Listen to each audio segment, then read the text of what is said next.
YouTube, what's good, man? We got JxmyHighroller. He should win this award. Now, obviously, he got Rudy Gobert on here, but you know, JxmyHighroller could be talking about anybody. Let's find out who it is and what award Defensive he should Player of win. the Year, Rookie of the Year, Sixth Man of the Year, the Most Valuable Player, the Best Shooter of the Year.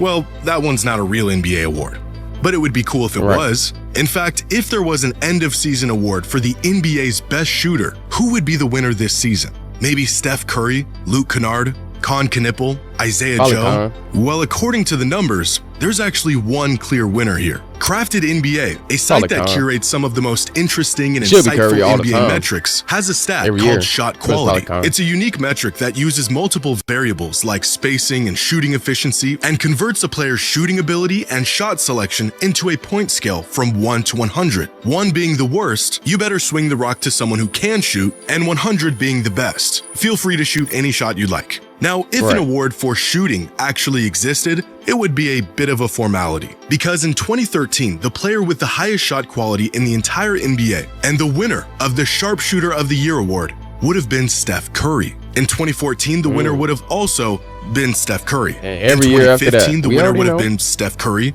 and the year after that, and the year after that, and the year after that one, and the year after that. In 2020, Duncan Robinson would have won the award, because Steph was injured and only played 5 games. And then in 2021, Steph would have went right back to winning the award for the following 4 seasons. He is unanimously the greatest shooter of all time, and for a good reason. But in 2026, for just the second time in 14 seasons, the player with the highest shot quality in the entire NBA isn't Steph, it's Luke Kennard, with a shot quality rating of 95. Beating Steph at his own game and making him the 2026 Sharpshooter of the Year.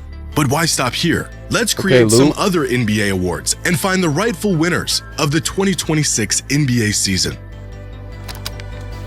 Let's check this out. Comment down who today's video is sponsored by New customer. Black on the drive. Hey, oh my gosh. Four people. Damn. When I first saw this play, I wasn't quite sure what I had just witnessed. In fact, the first time I saw this play wasn't from a clip. It was this photo, where there are so many bodies in this picture, it's hard to even tell what's going on. And then I saw the clip, and my brain exploded. You get a poster. You get a poster. Everyone gets a poster. I mean, this has got to be the best play or singular moment of the season. It was so good that it should have got some award or something. So let's give it one. The 2026 I Can't Believe That Just Happened Play of the Year award goes to Anthony Black for his dunk on the entire Grizzlies roster. But we've got a lot of other awards to hand out here today, so let's bring them out and see our nominees. Now, the most coveted individual award, the NBA's MVP award, has been taken over and selfishly hoarded by international players for the past 7 years. And at the current rate, I don't think that's going to change anytime soon. So in an effort to bring some artificial glory back to the States, we are handing out our own Most Valuable Player award, the American MVP award, for the best US-born player in the NBA this season. And here are the nominees: Jaylen Brown, Kawhi Leonard, Anthony Edwards, and Cade Cunningham. All 4 of these players were the offensive engines of their teams. A couple of them helped anchor elite defenses, and each of them navigating their teams throughout the entire season, proving that although we don't have a Jokic, or a Wemby, or a Shea, or Luka, or Giannis, we can still compete with the best of them. But while every one of these guys has a case, the winner of the 2026 American MVP award is Cade Cunningham. This season, Cade has been the driving force behind Detroit's breakout, and the biggest reason one of the league's longest-running disappointments has turned into the #1 seed in the East with 60 wins. The last time Detroit won 60 games, Ben Wallace was still in a Pistons jersey. And the time before that, Isaiah Thomas was hoisting the Larry O'Brien trophy. The Eastern Conference has a new juggernaut, and Cade is the reason why. He finished the season averaging 24 points per game, while ranking second in the NBA in assists. But the Pistons didn't just need Cade's 24, 10, and 5 a game to find this new edge. They've needed his leadership, his maturity, his decision-making. a true floor general that makes everyone around him better. Cade spent his first few seasons in the league burdened with the curse of being a #1 pick and forced to inherit the struggles of an organization incapable of finding success. But Cade's pedigree as a world-class point guard and leader have been the catalyst to what is now a contender in Detroit. He has become exactly the kind of franchise cornerstone the Pistons had spent years searching for. And even with an injury that forced him to miss 11 games late in the season, the body of work is too strong to ignore. And for that, Cade Cunningham is our 2026 American MVP. Now our next award is the Scottie Pippen Award for the best sidekick in the NBA this season, named after a player who could have been a stellar #1 option, but spent his years in the NBA as the best #2 in the league.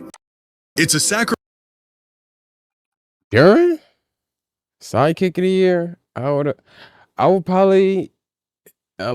Would you call JB a sidekick since Jason Tatum is back now?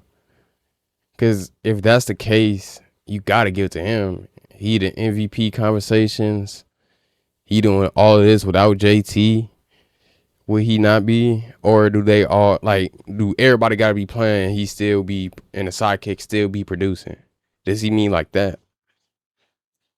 I think still, not many players are willing to make. Often a thankless job. But every Batman needs a Robin. And here are the best Robins of this season. Chet Holmgren, Jalen Duren, Jamal Murray, Derek White, Stephon Castle, and Austin Reeves. Not only are all of these players capable of leading a team, for many stretches throughout the season, they were given the task of leading their team. 3 of these players making their first All-Star appearance this season: Jamal Murray, Jalen Duren, and Chet Holmgren. And although all of these guys are deserving of this award, the Scottie Pippen Sidekick of the Year is Jamal Murray. This season, Murray put up 25, 7, and 4 while shooting nearly 44% from 3. Career numbers across the board in his 9th season. While Jokic was out for a month, sidelined with an injury, Jamal Murray kept the Nuggets afloat with a winning record while averaging 28 and 8 without Jokic. Murray finished the season with nearly 12 estimated wins, the 11th most in the entire league and even ahead of MVP candidates, oftentimes being the closer in these games and carrying the Nuggets across the finish line as he's done for many years. The All-Star nod was well earned, and this season he has proven just how valuable he is to the Nuggets as the most capable and productive second option in the NBA. And for this, Jamal Murray is our 2026 Sidekick of the Year. The next award we're handing out today is the 10th Man of the Year award. Now, as the name suggests, it's similar to the 6th Man of the Year award, but instead of going to the best player off the bench, this award is for the best, most impactful player in the league who is way down the rotation. A spark plug off the bench who you may only see for 20 minutes a night. And sure, there are 9 players on their team who will see more minutes than them on a game-to-game basis, but every great team needs a great 10th man. And for this award, our nominees are Rob Williams, Alex Caruso, Paul Reed, and Mitchell Robinson. And here are some of their notable stats throughout the season. These are the minutes per nominees, game, win shares, and net impact.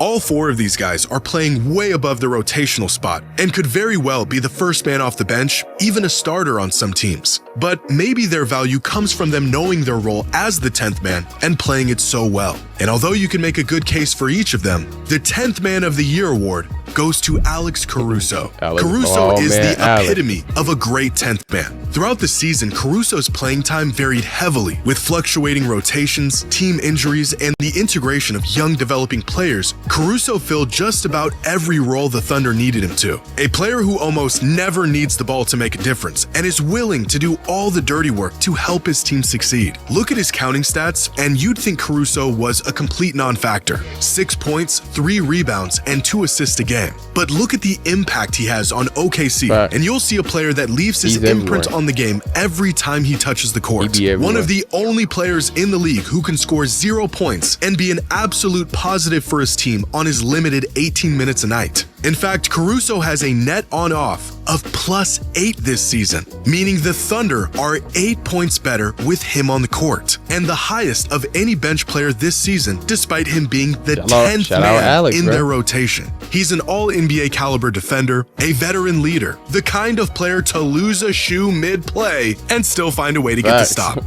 And for that, Alex Caruso is our 2026 10th Man of the Year. Now, the next award we are handing out today is the Prime James Harden One-Way Player Award. for the best offensive player in the league this season. The NBA has a defensive player of the year. They have the most valuable player of the year, but they don't have an offensive player of the year award. So let's give one out.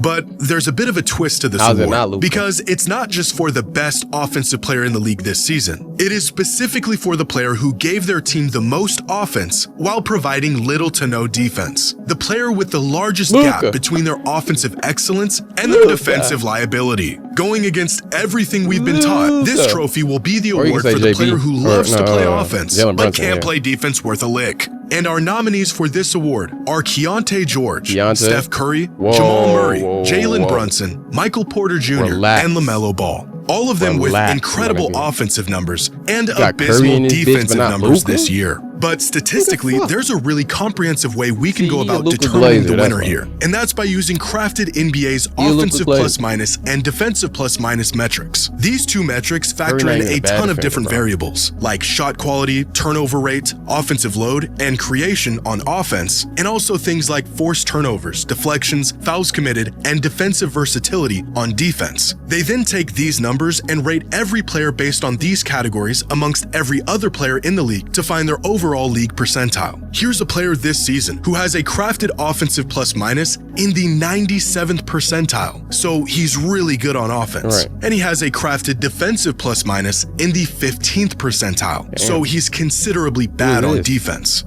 Any guesses on who this player is?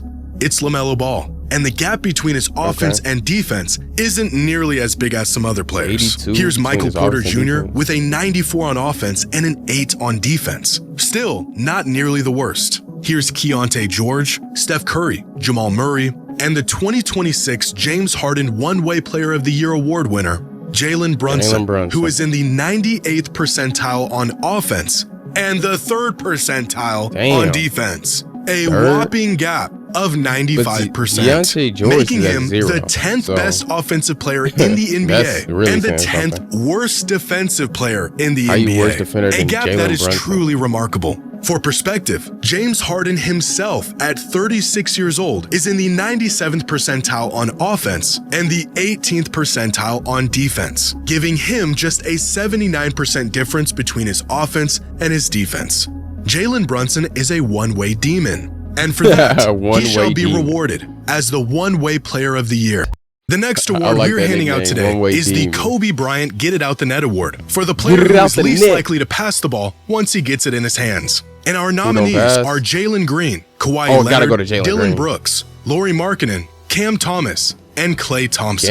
It takes a special kind of confidence to truly believe the best option available for your team is always yourself. Now, the eye test alone will tell you more often than not, when these guys touch the ball, their teammates have essentially two options: crash the board or get back on D. And there's a few different ways we can measure just how trigger happy these players are, like how often they receive the ball versus how often they pass, and the rate at which they shoot the ball while they're on the court. And based on these factors, this season no one has exemplified this award better than Jalen Green. After being sidelined for the first half of the season, Jalen Green has sped up his return to form by using every game as his own personal shoot-around. Despite averaging just 26 minutes a game this season, Jalen Green averaged 16 shots a game.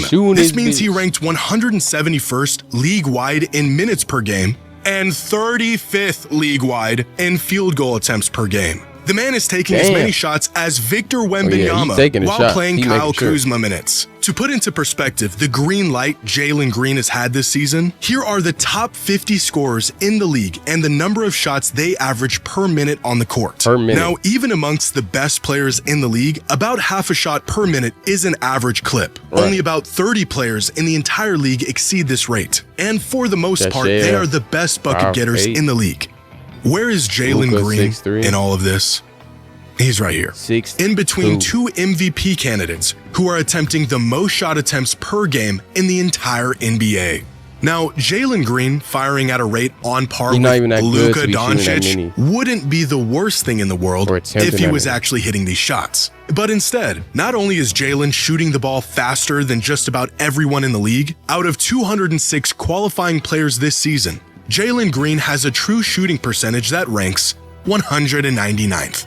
Second in shooting rate, 199th. in shooting accuracy. Everybody a tryna remarkable be like combination of shooting the ball as many times as humanly possible with no regard of the outcome whatsoever. I expect why he his got numbers sent to to improve Phoenix. next season as he 'Cause the continues Rockets to didn't like recover that and shit. integrate himself into a new offense. But there is no denying his status this year as the rightful winner of the 2026 Kobe Bryant congratulations. Get It Out the Get Net it out Award. the net. And for our last award, Jalen we have Green. one of my favorites, and that is the craziest statistical achievement of the season award. Unbelievable stat lines, box scores, season Give it to totals, Jokic. the what Give did it to I just Jokic or witness Luka. kind of events that were so They unlikely that they literally deserve an award control of their this own. award then. And for this If award, it's our just nominees statistical, are Bam whatever. Adebayo's 83-point Bam, game, 83. the Detroit Pistons going from the laughingstock of the league to a 60-win Hey, that's a big juggernaut, accomplishment. Nikola Jokic becoming the first player in NBA history to lead the league in both assists and rebounds, Cooper Flagg becoming the season? first and only Damn. teenager to score 50 points in an First NBA teenager game, score 50? and Con Knipple becoming the first rookie in Okay. NBA That's history nominees. to lead the Okay. league in three-pointers. Now, all of these are ridiculous Probably- in their own way. Who would have yeah, ever probably thought that in a Bam league or featuring the greatest Detroit. shooters in the game's history, a rookie would drain the most threes in a season, or that we would see a player become simultaneously the best passer and rebounder in the NBA? But the most remarkable statistical achievement by a landslide is Bam Adebayo's Damn, 83-point who 83? game. An achievement Bam, so 83, crazy man. that I watched it with my own eyes, and I still can't believe it happened. Right. Bam's 83 points was so unbelievable that it actually pissed people off. It's the kind of game that will leave future fans of the NBA puzzled looking back. Who is Bam Adebayo? How did he score 83 points? And who allowed this to happen? And whether you acknowledge Bam's 83 as the true modern scoring record or not, the fact remains that he did, in fact, drop 83 points in a single Hey, which NBA one? game. That man Not did it. just one of the most shocking events of the season, but one of the most shocking events in recent NBA I've never history. been mad at it. And for that, Bam Adebayo and his Congrats, 83 Bam. points Bam. wins the award for Big the Bam. craziest statistical achievement of the 2026 NBA season. And there you have it. 8 new NBA awards I just made up. I like these and awards. the These 8 should low-key well-deserved be real winners. awards. Let me know what you think. Except for the If you American could add an award, award to the end of the season, what would probably it be? 10th man. And who do you I think like would these be the awards. recipient? Let me know your thoughts in the comments below. Hey, man. And as always, until next time. Kyrie Jimmy said, please. What y'all think in the comments, man? Like, comment, subscribe. Please turn on post notifications, man. You know we coming with the videos. Don't miss them. Don't miss them. Every day.